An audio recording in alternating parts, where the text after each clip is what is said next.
Hi guys, welcome to Screen Guru. So here I am with a very new video and this will be class 2 of English vocabulary series. ठीक है, तो start करते हैं हम as usual with a very positive quote.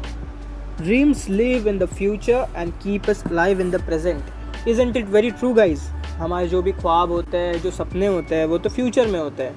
हम present के बारे में थोड़ी सपने देखते हैं. हम फ्यूचर के बारे में, कल ये होगा, कल ये हासिल करना है. We are all preparing for different competitive exams, not just exams but the exams called life. हमें बहुत कुछ आगे करना है, तो that lives in future, but it keeps us alive. अगर सपने ही ना हो तो क्या, फिर ज़िंदगी का कुछ मतलब ही नहीं बनता ना. कल अगर हमें कुछ और हासिल करना है, we have to live our purpose of life. We have to first find our purpose and then live that purpose, and that is why that keeps us alive in the present. So with this positive quote, let's start with our English vocabulary. Today also I have 15 words for you. 5 will be homework. So first word is indolent. अभी indolent का meaning होता है lazy. बहुत ही आसान है. So whenever you are bantering with friends, हमने कल सीखा था ना banter word. तो banter का मतलब ये होता है playful exchange of teasing remarks. You might tease someone else as lazy. हाँ यार तू क्या सोता रहता है, ऐसा सब हम बोलते रहते हैं दोस्तों में. So try using this word indolent once. They might laugh at you if they aren't aware of this, but it will definitely improve your vocabulary. Try to use different words for simple words which we use. Don't just repeat that word. Try using new words for them. So indolent is the new word for you. Whenever you're calling someone lazy, whenever you are bantering with your friends, try calling indolent. चलिए, next word is confederate. आज तो हमारे सब दोस्तों से related words बन रहे हैं. So confederate is nothing but an ally or a friend. ally आपको पता होगा. Confederate is a new word. So whenever you are messaging any friend or calling any friend, try replacing that word with confederate. It will definitely enhance your vocabulary skills, and not just your speaking skill, but it will also enhance new words, which will bring up new words for you to have in your vocabulary. So confederate is your second word. The third would be jubilant. Jubilant means great happiness. The sentence can be formed that I felt jubilant. I felt great happiness. It means I felt great happiness. मुझे बहुत खुशी हुई.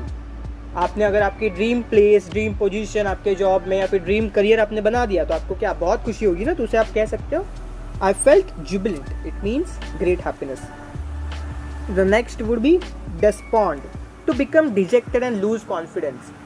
She became dejected or she became despondent. It means to become dejected and lose confidence. ये हमें हमेशा नहीं करना. So this is a negative word. हम कल सीख रहे थे ना positive, negative, neutral. तो ये थोड़ा negative word है. Despond means to become dejected and lose confidence. हमारा जो भी confidence होता है वो lose कर देना, उसको हम क्या बोलेंगे? Despond. So rather than using this word dejected, try using despond in place of that to enhance your vocabulary. Despond is a negative word, but it will enhance your vocabulary. Now fifth would be affluence. Affluence means rich life. जो पैसे वाले लोग होते हैं, एकदम luxurious ज़िंदगी जिसे आप बोलोगे, तो that is affluence. She is living in affluence. It means she is living a rich life. जो भी बड़े पैसे वाले लोग होते हैं, बिजनेसमैन ले लो या फिर कोई सेलिब्रिटी ले लो, they are affluent. It means they are living a rich, luxurious lifestyle. So affluence is the word for rich. Sixth would be belligerence. Now belligerence means aggression. The terrorists showed belligerence. It means terrorists are always aggressive. They aren't for peace. I can say that they are just for aggression, for no goal as such.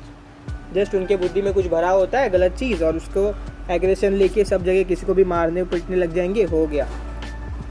So that is belligerence. Belligerence is again a negative word, not a very positive thing. ठीक है, यहाँ aggression positive way में नहीं लिया जा रहा है, यहाँ negative में लिया जा रहा है. So that is belligerence. Seventh is vigor. Army officers are vigorous. It means they have great physical strength. Physically बहुत strength ही होते हैं, मतलब उनमें बहुत physically they are quite strong. It means वो बहुत strong होते हैं, तो उसके हम क्या बोलेंगे? Vigorous.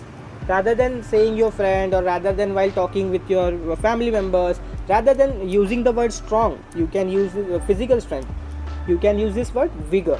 Vigor stands for physical strength for particular. ठीक है, अब बाकी mental ability सब के बारे में वो यूज़ नहीं कर सकते. ठीक है। तो विगर आप कहाँ रिप्लेस कर सकते हो? फिजिकल स्ट्रेंथ के लिए। Physical strength is a very common word, so try replacing it with vigour. Now the 8th would be educe, and the synonyms are elicit, extract. The spy educed the secret information. ये sentence बना सकते हैं हम। I will repeat, the spy educed the secret information. It means he she extracted the information. जो भी secret information थी वो spy ने क्या कर ली? extract कर ली, मतलब जान ली, वो निकाल ली कहाँ से। educe, elicit, extract. extract तो आपको पता ही है, तो elicit और educe आप synonyms से यूज कर सकते हो। The next would be 9th is sane, that means rational. He has a sane mindset. It means he has a rational mindset. वो पॉजिटिव नेगेटिव दोनों देखकर आगे डिसीजंस लेता है वो इंसान। A leader is sane. It means a leader should be rational. He should be looking into positive aspects. He should be looking into negative aspects, and then take his or her decision. That is sane mindset. Sane mindset. ठीक है? Sane means rational. Now 10th is very vigilant. Vigilant मतलब हम ये बोल सकते हैं ना, careful रहना, तैनात रहना। Be vigilant. Be vigilant means be careful. Someone might attack you, or something might happen extraordinary in that place. If you are in a very chaos-like situation or riot-like situation, you have to stay stay vigilant. It means you have to stay very careful. अरे यार आसपास कुछ हो तो नहीं ना, मेरे पे कुछ अटैक वगैरह तो नहीं होगा, ऐसे सब। You should be always alert. Alert is the nice word for this. Then 11th is adulation. Adulation means praise. Teacher praised the students. Teacher adulated students. It means teacher gave adulation to students. It means she praised. तो praise हम तो हर बार use करते हैं, mostly words. आप ऐसे लिख रहे हो या फिर कोई लेटर लिख रहे हो, आप praise बहुत बार यूज़ करते हो। Even if you are talking or even if you are giving a speech, you use this word praise. Try replacing it with adulation. Why not? कुछ बुरा थोड़ी होगा, बस हाँ आपको जो सुनने वाले लोग हैं वो उल्टा इम्प्रेस हो जाएंगे यार इससे, और इसका वोकैबुलरी बहुत स्ट्रॉन्ग है।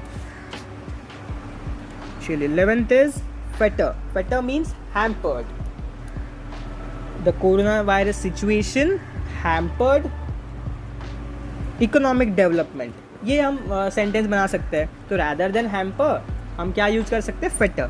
The coronavirus situation fettered the economic development. Economic development जो भी कंट्रीज की होती है, स्टेट्स की होती है, वो क्या हो गई? हैम्पर हो गई। हैम्पर होने का मतलब डैमेज, डिस्ट्रॉय, ये सब आप वर्ड्स यूज़ कर सकते हो ना।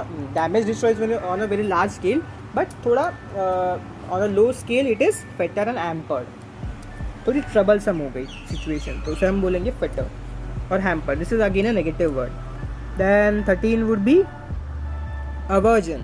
Aversion means hatred towards something or repugnance. Repugnance is also a new word. ठीक है? Aversion. Aversion शायद आपको पता हो, repugnance शायद आपके लिए नया हो। तो repugnance means hatred towards something. He has repugnance for insects. It means he hate insects. ऐसे मोस्टली लोग रहते हैं ना जिनको इंसेक्ट्स बिल्कुल पसंद नहीं आते, और कोई कोई लोग रहते हैं उनको मतलब कुछ फ़र्क नहीं पड़ता, ठीक है, insects are alive and they have no relation with it, and some people are like very rarely they are into insects, मतलब उनको इंसेक्ट्स वगैरह उनके बारे में जानकारी लेना ये सब बहुत पसंद होता है। सो इंसेक्ट्स का हम एग्जाम्पल ले रहे थे, तो वैसे ही repugnance, he is repugnant towards insect, he is repugnant towards water, जो फोबियाज वगैरह होते हैं, he is repugnant towards I can say anti-nationalist, that is he is hating anti-nationalist, terrorist, ये सब। चलिए, तो repugnance, aversion, hatred towards something, all are the same. Next is 14th is colossal. Colossal means large. आपने ये शायद एक cartoon देखा होगा, सुपर स्ट्राइकर्स। सुपर स्ट्राइकर्स में एक टीम थी colossal, so the colossal means large. अब ये जो मैं सुपर स्ट्राइकर्स बोला ना आपको, तो ये आपको हमेशा याद रहेगा अगर आपने देखी हो तो, because try to relate it with something unique, that word, that concept, try to relate it with something unique और practical in life, that will help you remember that particular word for a very long time. तो colossal या आप team से relate कर सकते हो, super strikers वाली, and that means super strikers वाली team, and that means large. ठीक है, चलिए 15th word is कोवेटस. Covetous is again a negative word. Although it is sounding like a positive one, but it is a negative word. Now covetous means greedy. He is a covetous. He is a covetous person. It means he is a greedy person. ठीक है? Greedy person. Greedy मतलब लालच. लालच not just in the terms of wealth. That can be in terms of attention. That can be in terms of fame. That might be in the terms of various things he is acquiring. जैसे कि कोई material चीज़ हो गई, सब चीज़ में grid होती है. ठीक है? तो उसे हम बोलेंगे covetous. Try replacing this greedy word with covetous. Greedy तो बहुत स्टोरी बुक्स में वगैरह मिल जाएगी, तो try replacing it with covetous. So you have 15 different words today, 15 new words today, और माइट बी मोर. किसी किसी की हमें एक दो ज़्यादा देखे ना हमने सिनोनिम्स, और शायद आप और भी इसे यूज़ कर सकते हो और ज़्यादा. लार्ज की जगह हम बिग भी लिख सकते हैं, ग्रेड भी लिख सकते हैं. तो ऐसे बहुत सारे सिनोनिम्स होते हैं. मैं बस आपको एक समझाने के लिए as minimum as possible I just give you the words and basic ideology और basic concept behind it. ठीक है? तो 15 words हमारे हो गए. and here comes the homework, the very important thing. बस यार ये सिखाना नहीं है, मैं क्या आपका ऐसे एकदम टीचर वगैरह नहीं हूँ या फिर गुरुजी वगैरह. तो बस चैनल का नाम Screen Guru, and that is quite unique I guess.